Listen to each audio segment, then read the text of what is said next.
Hello, welcome back to my channel. আশা করি তোমরা সবাই ভালো আছো আর আমিও খুব ভালো আছি।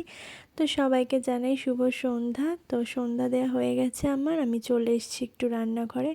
আজকের রাতের ডিনারে আছে ঘুগনি, তো সেটাই বানাবো আর তোমাদের সাথে শেয়ার করব। তো চলো ভিডিওটা স্ক্রিপ্ট না করে প্রথম থেকে শেষ অবধি দেখতে থাকো।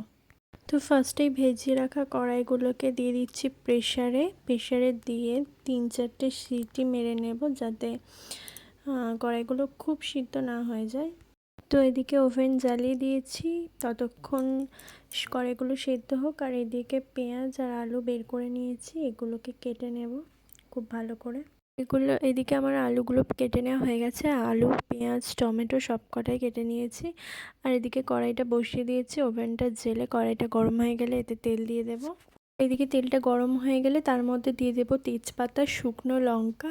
আমি যেহেতু খুব রিচ করব না, তো তার জন্য খুব একটা বেশি কিছু দেব না, জাস্ট সিম্পল করব।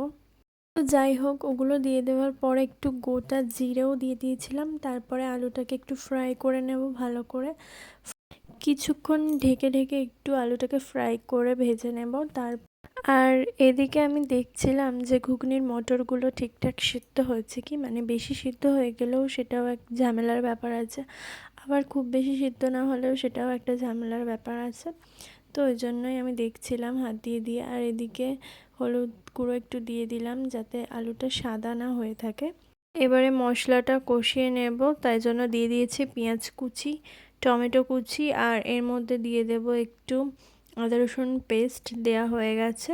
তো এরপর মশলাটাকে ভালো করে কষিয়ে নেব, কষিয়ে নেওয়ার পরে আলুটা আর ঘুগনির মটরগুলো তুলে দেব।